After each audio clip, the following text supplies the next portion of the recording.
Assalamualaikum dear students. In my previous video I was started a new chapter that was our heroes और मैंने आप लोगों को उसकी एक्सप्लेनेशन जो है वो समझा दी थी। अब हम आ जाते हैं इसकी टेक्स्ट बुक की वर्किंग पर। टेक्स्ट बुक की वर्किंग के लिए वर्ड्स मीनिंग और वर्ड्स अपोजिट तो मैं आप लोगों को कॉपी में ही करवाती हूँ। देन टेक्स्ट बुक की वर्किंग जो है आपकी स्टार्ट होती है from page number 46।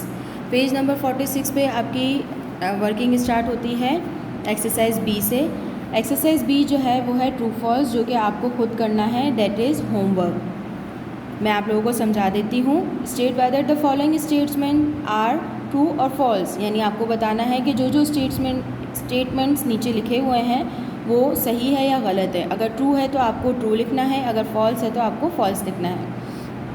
Abdul Sattar एदी own the largest ambulance service in the world. Abdul Sattar एदी की दुनिया में सबसे बड़ी जो है वो एम्बुलेंस सर्विस है।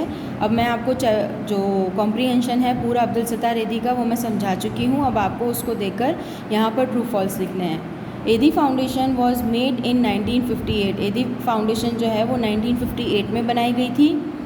अब्दुल सत्तार एदी was always promoted unfair and unequal behaviour, यानी अब्दुल सत्तार एदी ने हमेशा ज़्यादती को प्रमोट किया है, यानी ज़्यादती को बढ़ावा दिया है, और वो गरीबों और अमीरों के दरमियान जो है वो फ़र्क करते थे। अब आपको बताना है कि ट्रू है या false.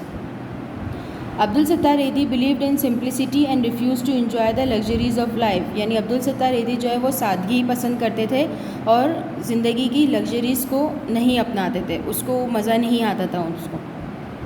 Abdul Sattar Edhi is a hero for Pakistan. Abdul Sattar एदी जो है वो पाकिस्तान के एक हीरो है। Who always work for the welfare of humanity, जिन्होंने हमेशा इंसानियत के लिए ही काम किया है। Abdul Sattar Edhi is also known as angel of mercy, यानी अब्दुल सत्तार एदी को जो है वो एंजल ऑफ मर्सी भी कहा जाता है। अब ये ट्रू है या फॉल्स ये आपको बताना है।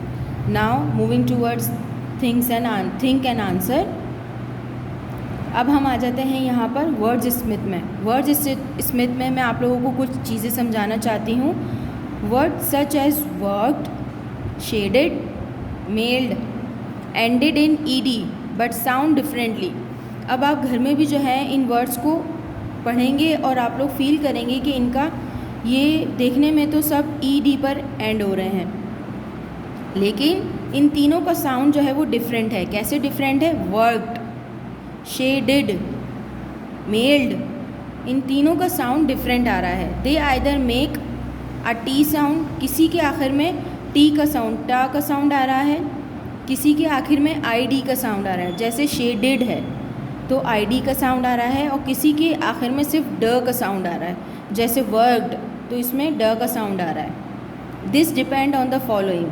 अब मैं आपको इसकी एग्जाम्पल समझा रही हूँ। If the end of the work sound like T and D, अगर कोई वर्ब टी या डी पर किसी का साउंड टी या डी का आ रहा है, ट और ड का आ रहा है, the E D endings are pronounced as I D, यानी अगर कोई किसी वर्ब का साउंड ट या ड है तो आप उसको कैसे पढ़ेंगे? Toasted, painted, shaded, hated. आप देख रहे होंगे कि आपका जो साउंड आ रहा है वो आई डी का आ रहा है आखिर में, ठीक है। अब if the end of the verb sound is other than the ones mentioned above, the E D endings are pronounce as D, यानी अब दूसरा केस क्या है आपका कि कुछ वर्ब्स ऐसे होते हैं जो आखिर में ई डी पर एंड तो हो रहे होते हैं, लेकिन उनका साउंड जो है वो सिर्फ ड का आ रहा होता है। जैसे ब्लॉक्ड, हम ब्लॉकेड नहीं पढ़ेंगे इसको, हम पढ़ेंगे ब्लॉक्ड, तो इसमें लास्ट में ड का साउंड आ रहा है। ब्लेज्ड, ड का साउंड आ रहा है। वॉक्ड, स्टॉप्ड, हम स्टॉपिड नहीं पढ़ेंगे इसको। ब्लेम्ड, ब्लेमिड नहीं पढ़ेंगे। Moving towards the next page eight page number 47। Page number 47 पे इसकी कुछ वर्किंग है। Speak allowed all the words given in the table below and right them in correct column. अब आपको यहाँ पर 3 कॉलम्स दिए हुए हैं। फर्स्ट कॉलम आपका है वर्ब्स का। वर्ब्स आपको पता है यानी एक्शन, आई डी साउंड और डी साउंड। अब आपको इनमें से जिन वर्ड्स का साउंड आखिर में आई डी शो हो रहा है तो आप लोग आई डी के कॉलम में डालेंगे, और जिन वर्ब्स का साउंड ड पर ख़त्म हो रहा है यानी डी पर ख़त्म हो रहा है तो उस पर आप जो है डी साउंड में लिखेंगे। जैसे वांटेड, वांटेड जो है हमें साउंड में आखिर में आईडी सुनाई दे रहा है, टिड, वांटेड, तो हम उसको आईडी के कॉलम में लिखेंगे। ये मैंने आपको कुछ वर्ड्स लिख के बताए हैं। देन सेकंड है फिक्स्ड, हम इसको फिक्स्ड नहीं पढ़ेंगे, फिक्स्ड, तो इसका साउंड डी पर ख़त्म हो रहा है तो हम इसे डी साउंड के कॉलम में लिखेंगे। उसके बाद है एजिड, एजिड साउंड आखिर में आईडी का आ रहा है तो हम आईडी साउंड के कॉलम में लिखेंगे। एंडेड, तो हम आईडी साउंड के कॉलम में लिखेंगे। फिर उसके बाद है प्लेड, आखिर में डी साउंड आ रहा है तो डी साउंड के कॉलम में लिखेंगे। अब मैंने आपको 5 करके दिए हैं, बाकी के जो हैं यहाँ पे मैंने मेंशन कर दिया है, ये आपको होमवर्क में ख़ुद करना है। अब लेट्स लर्न ग्रामर पे आ जाएं। 3 फॉर्म्स ऑफ वर्ब्स, ये मैं आप लोगों ने 4 क्लास में भी फॉर्म्स ऑफ वर्ब पढ़ी होंगी। वर्ब मैंने आपको पहले ही बताया है कि वर्ब हम कहते हैं एक्शन। अब वर्ब की कुछ फॉर्म्स होती हैं, वो फॉर्म्स क्या हैं? Present form, past form, past participle, ठीक है। अब ये वर्ब की फॉर्म्स आपको क्या करनी है, ये आपको करना है लर्न। ये फॉर्म्स ऑफ वर्ब ऐसी हैं जो हमारी नॉर्मल रूटीन में भी जो है सेंटेंसेस में यूज़ होती हैं, तो आपको ये फॉर्म्स ऑफ वर्ब जो है वो याद होनी चाहिए। अगर आप ये याद करेंगे तो आप अपने वर्बों की वर्किंग भी कर सकते हैं और आगे की वर्किंग भी आप कर सकते हैं। तो आप इसको अराइज, अरोज, अराइजिन ऐसे लर्न करेंगे। बेयर, बोर, बॉर्न, ये इसकी फॉर्म्स हैं, प्रेजेंट, पास्ट और पास्ट पार्टिसिपल्स, ठीक है। Now moving towards the next page, page number 48। Page number 48 पर भी आपको जो है वो फॉर्म्स नज़र आ रही होंगी, ये भी आपको लर्न करनी है। लर्न इस तरह करनी है कि ये आपको बहुत हेल्पफुल होंगी। यहाँ पे मैंने लिख दिया है लर्न इट, यहाँ पर आपको नज़र आ रही हैं फॉर्म ऑफ वर्ब्स। अच्छा, अब कुछ फॉर्म्स ऑफ वर्ब्स ऐसी होती हैं जो चेंज नहीं होती। For example, the following verbs have the 3 forms present, past and past participles alike, यानी कुछ वर्ब्स ऐसे भी होते हैं जो चेंज ही नहीं होते, उनकी तीनों फॉर्म्स एक जैसी रहती है। For example, bat, bat, bat, cast, cast, cast, cost, cost, cost, ये आप लोग देख रहे होंगे कि ये तीनों चेंज नहीं हो रही। तो कुछ वर्ब्स ऐसे भी होते हैं चेंज नहीं होते, और कुछ वर्ब्स ऐसे होते हैं जो बिल्कुल चेंज हो जाते हैं, और कुछ वर्ब्स ऐसे होते हैं जिनके लास्ट में सिर्फ ईडी लग जाता है। ये मैं आपको अलग से बता रही हूँ, जब ये फॉर्म्स आएंगी तब मैं आपको समझाऊंगी, ओके। तो ये आप लोगों को फॉर्म्स ऑफ वर्ब्स याद करनी है ताकि आप लोगों को आसानी से काम कर सकें। अब आ जाते हैं हम एक्सरसाइज ए पर। Fill in the blanks with the correct form of verb. अब आपको यहाँ पर ब्रैकेट में जो है वो वर्ब की फॉर्म्स दी हुई हैं। अब आपको इन ब्रैकेट्स में करेक्ट फॉर्म ऑफ वर्ब लगानी है। करेक्ट फॉर्म ऑफ वर्ब कैसे लगानी है ये मैंने आपको यहाँ पर करके दी हुई है।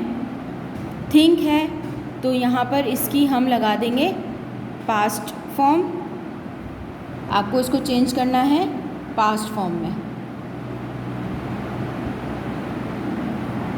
यहाँ पे मैंने लिख दिया है कि आपको इसको पास्ट में चेंज करना है, पास्ट वर्ब में चेंज करना है। अब थिंक की पास्ट वर्ब होती है थॉट, यानी the slave fox thought that the rabbit was hiding in the hole. Read, read की जो फॉर्म है वो रीड ही रहती है। जैसे मैंने आपको बताया कि कुछ फॉर्म्स ऑफ वर्ब ऐसी होती हैं जो सेम ही रहती हैं, तो रीड रीड ही रहेगा। उसी तरह थर्ड पर आ जाए, स्लीप है तो ये हो गया स्लैप्ड। Supervise, supervised. अब ये आप देख रहे होंगे यहाँ पर कि ये ईडी पर ख़त्म हो रहा है। जैसे मैंने आपको पहले बताया कि कुछ वर्ब्स ऐसी होती हैं जो ईडी पर ख़त्म होती हैं। इसके लिए आपको सबसे ज़्यादा हेल्प जो है आपके एच प्रोग्राम पर मिलेगी। एच प्रोग्राम में आर हीरोज़ के टॉपिक पर जब आप जाएंगे तो वहाँ पर आपके पास बहुत सारी वीडियोस हैं जिसको आप लोग देखेंगे तो आपको मज़ा भी बहुत आएगा और आपको बहुत अच्छी तरीके से समझ भी आएगा। तो मैं आपको यही कहूँगी कि अपने चैप्टर के साथ साथ, अपने कॉम्प्रीहेंशन के साथ साथ, कॉपी की वर्किंग के साथ साथ आपको एच प्रोग्राम की वर्किंग भी करनी है। अब यहाँ पर लुक है तो ये बन गया लुक्ड। अब यहाँ पर 2 डैश हैं तो 2 वर्ब्स दी हुई हैं। कैच हो जाएगा कॉट और वे हो जाएगा वेटेड। इसी तरह आपको ये पूरी 10 कंप्लीट करनी है जैसे मैंने यहाँ पर करके दी हैं आपको। यहाँ पे मैंने आपको करके इसलिए दी है ताकि वर्ब बुक में आप लोग खुद कर सकें। Now moving towards page number 49। Page number 49 पे आपको एक्सरसाइज बी नज़र आ रही होगी, जिसके आगे मैंने लिखा है होमवर्क। होमवर्क मैंने इसलिए मेंशन किया है क्योंकि मैंने आपको इसके पिछली वाली एक्सरसाइज जो है एक्सरसाइज ए मैंने आपको पूरी करवा दी है।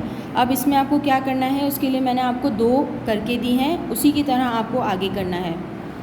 Choose the correct form of verb to complete the sentence. अब आपको यहाँ पर सेंटेंस को कंप्लीट करने के लिए सही वर्ब पुट करना है। सना डैश एट अ स्कूल। अब मैंने आपको पहले ही बताया था, जब मैंने आपको प्रेजेंट समझाया था, प्रेजेंट इंडेफिनिट समझाया था, तब मैंने आपको बताया था कि जब किसी लड़की की बात हो रही हो, किसी लड़के की बात हो रही हो, तो हम क्या करते हैं, वर्ब के साथ हम एस लगाते हैं। ठीक है, ये मैंने आपको बात पहले ही बताई है कि अगर लड़के और लड़की की बात हो रही होती है तो हम वर्ब के साथ एस का इजाफा करते हैं। तो यहाँ पर सना जो है वो गर्ल है, लड़की है, तो हम इसके साथ क्या करेंगे, सिंपल फॉर्म लिखेंगे। प्रेजेंट इंडेफिनिट में मैंने आपको बताया था कि सिंपल फॉर्म लगती है फर्स्ट फॉर्म प्रेजेंट में, तो ये हो जाएगा वर्क्स। इसी तरह Hasan dash with his aunt, तो हसन लड़का है, ही है, तो Hasan lives. Cows dash on grass, cows है, एक काउ नहीं है, बहुत सारी काउज हैं, तो आप क्या करेंगे, काउज फीड ऑन ग्रास। ये मैंने आपको एक और कर दिया है। अब 4 से लेके 12 तक आपको होमवर्क में खुद करना है। मैंने यहाँ पे भी होमवर्क मेंशन कर दिया है, यहाँ पे भी होमवर्क मेंशन कर दिया, ये आपको होमवर्क में खुद करना है। Now moving towards exercise C. Exercise C में आपको क्या करना है, choose the correct form of verb to complete the sentence and example has been done for you. अब यहाँ पर जो है एक न्यू चीज़ मैं आपको समझाने जा रही हूँ।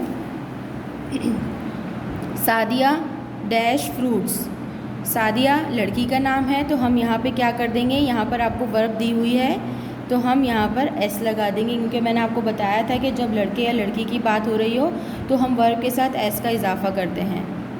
अब यहाँ पर आपको इसको चेंज करना है, सादिया इज़।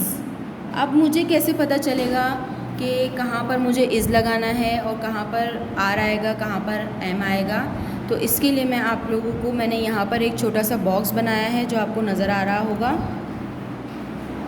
ये बॉक्स यहाँ पर मैंने बनाया हुआ है। ये 3 जो हैं ये हेल्पिंग वर्ब्स हैं। हेल्पिंग वर्ब्स क्या होते हैं, वर्ब्स तो मैंने आपको बताया है कि वर्ब्स का मतलब होता है एक्शन।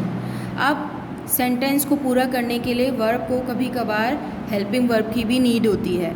तो यहाँ पर हेल्पिंग वर्ब हमारे पास 3 हैं, इज़, एम, आर।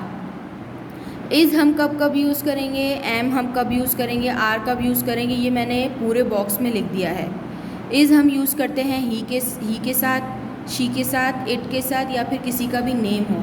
जैसे फॉर एग्ज़ाम्पल अगर सेंटेंस आपका ही से स्टार्ट हो रहा है या फिर किसी लड़के के नेम से स्टार्ट हो रहा है, शी से स्टार्ट हो रहा है या फिर किसी लड़की के नेम से, गर्ल के नेम से स्टार्ट हो रहा है, अगर कोई सेंटेंस आपका इट से स्टार्ट हो रहा है या अगर कोई सेंटेंस आपका किसी भी नेम से स्टार्ट हो रहा है, तब हम इज़ यूज़ करेंगे।